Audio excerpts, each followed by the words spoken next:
was born in Nepal. Buddha was born.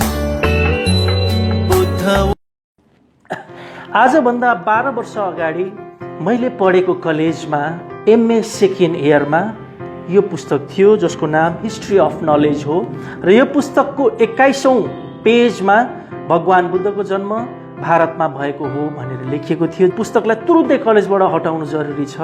यही सोचेर मैले आफ्नो कलेजका सरलाई यो पुस्तक कलेजबाट हटाउनको लागि आग्रह गरेँ, तर दुःखको कुरो सरले मलाई चाहिँ कलेजबाट हटाइदिनु भयो, तर यो पुस्तक हटाउन चाहनु भएन। यो किताबको बारेमा आन्दोलन गर्यौं।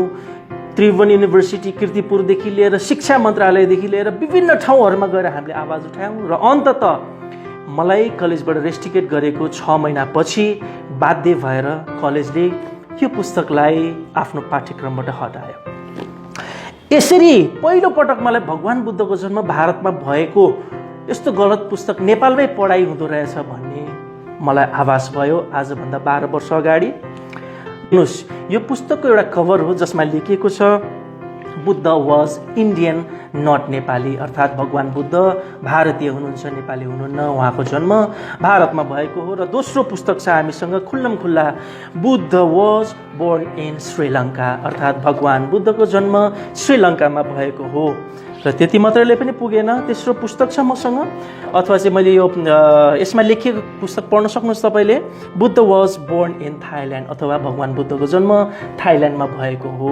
र यसबाट बुझिन्छ कि भगवान बुद्धको बारेमा विश्वमा के खबर रहेछ, के गलत प्रचार प्रसार रहेछ।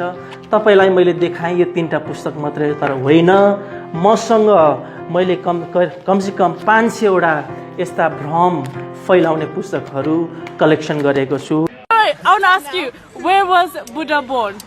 Who? Buddha, the god. India. Huh? India? Oh my god. Okay, where? One more time, say please. One more time, say please. Buddha. Yeah, Lord Buddha. You know Buddha. Buddha. Yeah, Buddha. Where was he born? Do you know? He was in India. He was born in India. Shaolin, वो तो China में है। Shaolin का रक्षक China में नहीं बल्कि बुद्ध के जन्म स्थान भारत में होगा। Indian, right? No, you can think about. My answer is India. Is in my mind before. Maybe in Xizang, in China. थाइल्यान्डको मान्छेहरूलाई चाहिँ थाहा छ कि छैन बुद्ध नेपालमा जन्मेको हो भनेर? थाइल्यान्डको मान्छेलाई धेरै जसो थाहा छैन, किन भनेपछि धेरै जसो एडभर्टाइजिङ चाहिँ इन्डियादेखि बुद्ध गया यसो इन्डियामा जन्मेको जस्तै लाग्छ। त्यही भएर थाइल्यान्डलाई चाहिँ अलिक कमै थाहा छ होला। धेरै जस्तो एडभर्टाइजिङ मेरो विचारमा कमै छ। I think Buddha born in India, but I now know Buddha born in Nepal. Yeah, I don't know. I think it's Indian or something. I don't know. Do you know where he was born in? Wasn't it India? Do you know where Buddha was born in? No. I don't know. Do you know where he was born in? India somewhere. उनका सदियों पुराना रक्षक वापस आ गया था। उसने दोबारा जन्म लिया, लू शेंग, किसी और भेष में, किसी और देश में, उस देश में जहां भगवान बुद्ध का जन्म हुआ। そういう授業中で起きてることですか？そうそうそう、授業で。 उसले चाहिँ क्लासहरूमा चाहिँ अब जापानको यो के अरे स्कुलहरूमा कलेजहरूमा चाहिँ होइन त्यही बुद्ध चाहिँ इन्डियामा जन्मेको हो भनेर चाहिँ पढाइ हुन्छ अरे होइन? खास गरी बुद्ध इन्डियामा जन्मेको भन्ने खालको जुन भरम थियो, आज यही पवित्र भूमिमा आएपछि नेपालमा जन्मेको भन्ने थाहा पाउँदा र यहाँको वातावरण शान्त पवित्रताले मन प्रफुल्ल भएको छ र धेरै कोरियनहरूलाई म यो सन्देश र अनुरोध पुर्याउँदै 読んだ記憶があります。なるほどですね。जापानिजहरुको के अरे इमेजमा के छ अरे भने उनीहरुको कलेजहरुमा उनीहरुको स्कुलको बुकहरुमा सबैमा चाहिँ बुद्ध चाहिँ इन्डियामा जन्मेको हो भनेर चाहिँ लेखेको छ अरे। भारतले नक्कली कपिलवस्तु निर्माण कार्यमा तीव्रता दिएको छ। नेपाल भारत सिमाना अन्तर्गत उत्तर प्रदेश राज्यको सिद्धार्थनगर जिल्ला स्थित पिपरहावा भन्ने स्थानमा नक्कली कपिलवस्तु निर्माण भइरहेको छ। पिपरहावाको दक्षिण गणबरिया भन्ने स्थानमा भारतले राजा शुद्धोधन र रानी मायादेवीको समाधि स्थल समेत निर्माण गरेको छ। गौतम बुद्धको जन्मस्थल लुम्बिनी। भारतले बेला बेलामा गौतम बुद्ध भारतमा जन्मेका हुन् भन्दै गलत प्रचार गर्दै आएको छ। हुँदा हुँदा भारतीय एक टुरिस्ट गाइडले त लुम्बिनीमै अशोक स्तम्भकै अगाडि गौतम बुद्धको देश भारतमा स्वागत छ भन्ने ब्यानर टाँसेर पर्यटकलाई फोटो नै खिचाएका छन्।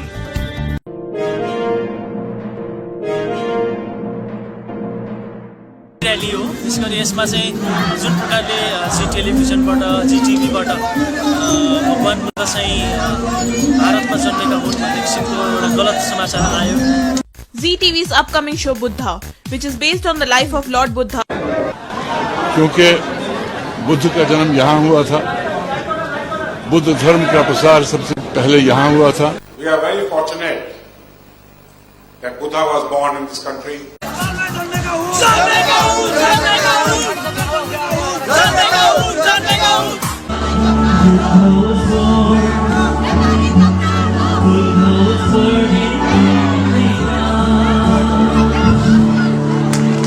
धीरजी यो विषय त्यति धेरै कोट्याउनु जरुरी छैन, बेकारमा विवाद उत्पन्न हुन्छ, कन्ट्रोभर्सी हुन्छ। अथवा धीरजी यो विषयलाई चाहिँ राजनीतिक रूपबाट समाधान गरिनुपर्छ, त्यो भएकोले यसलाई हामी गर्दैछौँ।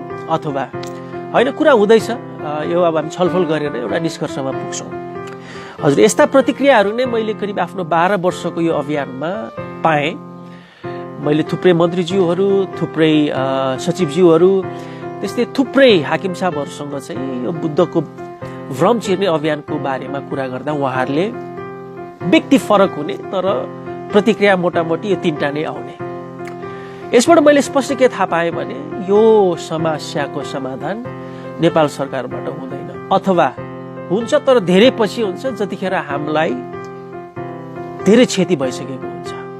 त्यसैले गर्दाखेरि अरूले गरेनन् भनेर म चुप्लाएर बस्ने पनि कुरा आएन।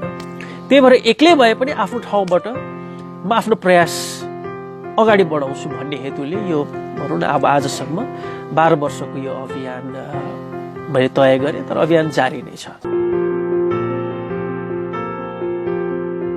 विश्वबाट भगवान बुद्धको भ्रम हटाउने 3वटा उपायहरू छन्। 1.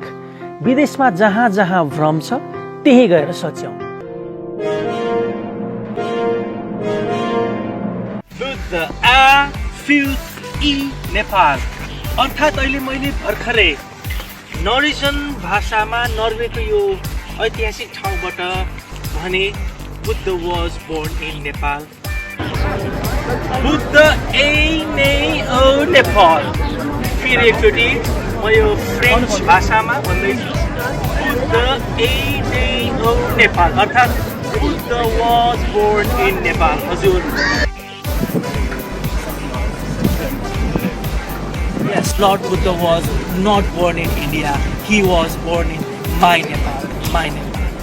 हेलो फ्रेन्ड्स, नमस्ते। अहिले म छु स्विजरल्यान्डको यो इन्टरल्याकेन भन्ने ठाउँमा र हजुरलाई थाहा छँदैछ भगवान बुद्धको जन्म। र अहिले भन्ने गर्दछु Lord Buddha was not born in India, he was born in my in Nepal.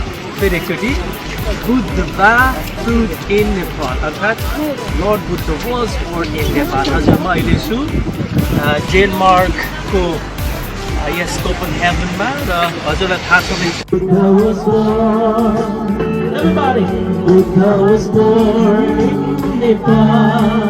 सबैले हात हल्लाउँ नेपालको नाममा, आफ्नो देशको नाममा।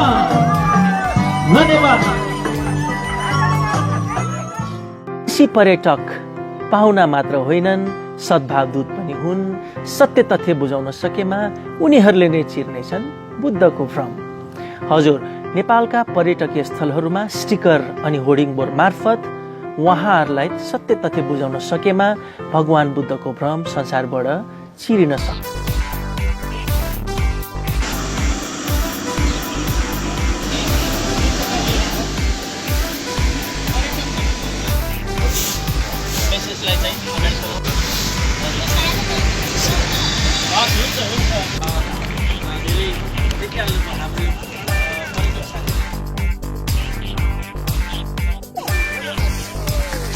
अल ओभर द वर्ल्डमा प्रमोसन गर्नको लागि स्टिकर ट्रान्सफर कार्यक्रमको उद्घाटन गर्दै हुनुहुन्छ।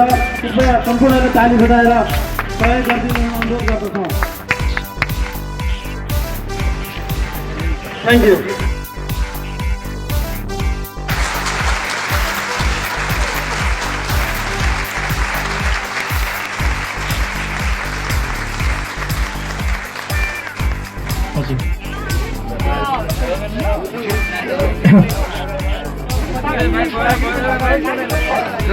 ल म आउँछु हजुर हुन्छ।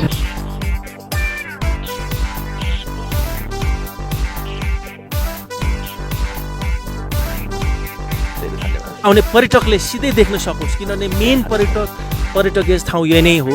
त्यो भएकोले पनि हामीले यहाँ टाँसेका छौँ र I am very happy. I guess हामी आशा गरौँ कि मुक्तिनाथ देवीको यो आशीर्वादले जुन किसिमको संसारभरि भ्रम छ यो भ्रम चिरियोस् आजको दिनदेखि।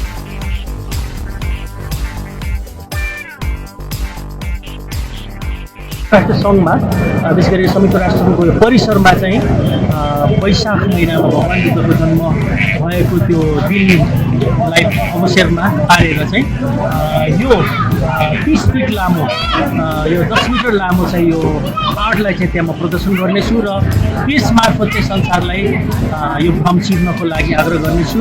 Not Buddha was born in Nepal. र तेस्रो, हामीले नेपाल सरकारलाई भगवान् बुद्धको तस्बिर पासपोर्ट अनि नेपाली नोटमा समावेश गर्नको लागि आग्रह गरेका छौँ।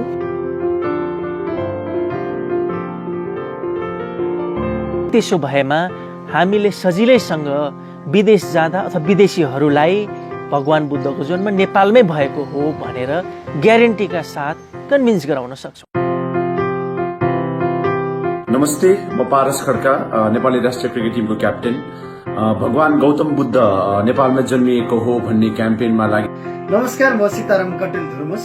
भगवान गौतम बुद्ध सम्बन्धी भएका भ्रमहरूलाई चिर्नका लागि आदरणीय दाई गायक धीरज राई विश्व भ्रमण बुद्ध नेपालमा जन्मेको कुरालाई प्रचार गर्न धीरज भाइले विश्वभरि चाहिँ एउटा प्रचार क्याम्पेन चलाउनु भएको रहेछ। उहाँलाई हार्दिक शुभकामना। नमस्ते सबैलाई, म श्रृङ्खला खतीबाट मिस नेपाल वर्ल्ड 2018 धीरज राईले गर्दै रहनु भएको Buddha was born in Nepal. युवा गायक सङ्गीतकार धीरज राईले Buddha was born in Nepal उद्देश्य लिएर।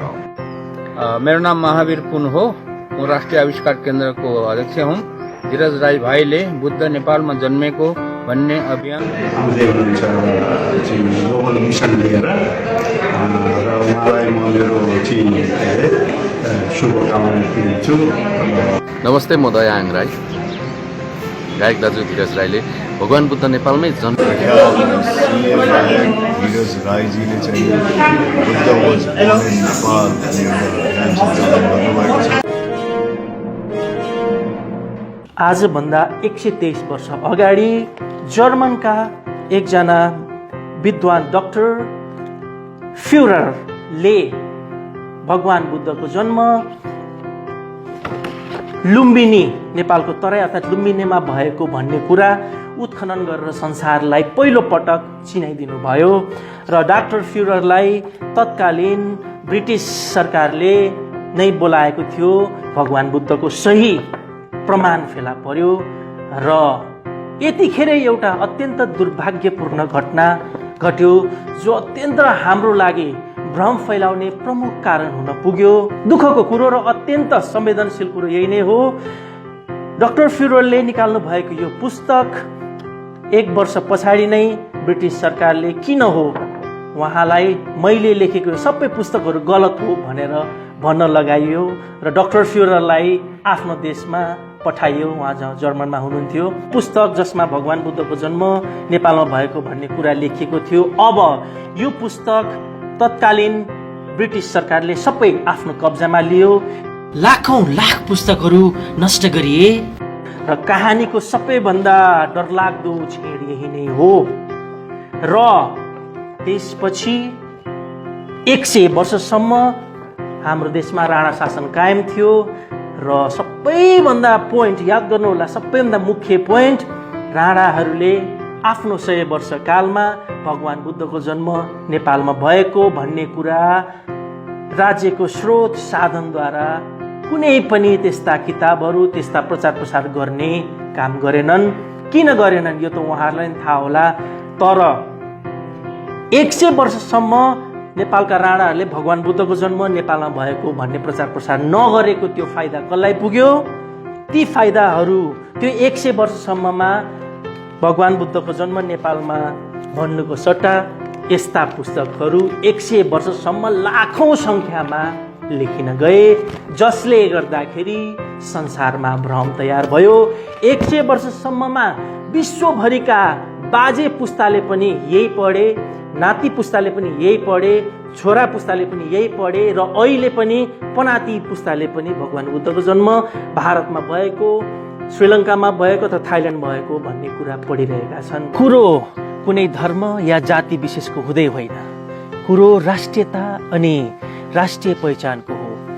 नेपाललाई विश्वभरि चिनाउने भनेकै भगवान बुद्ध, सगरमाथा अनि वीर गोर्खालीहरू हुन्। कुनै पुरस्कार या पदक भन्दा पनि बढी भगवान बुद्धको भ्रम फैलिएको यो अवस्थामा त्यसबाट हुने खतराबाट बच्नको लागि भगवान बुद्धको सत्य तथ्य संसारभरि फैलिएर सत्य तथ्य सामग्रीहरू आएको दिन मात्रै मेरो यो अभियान पुरा हुनेछ।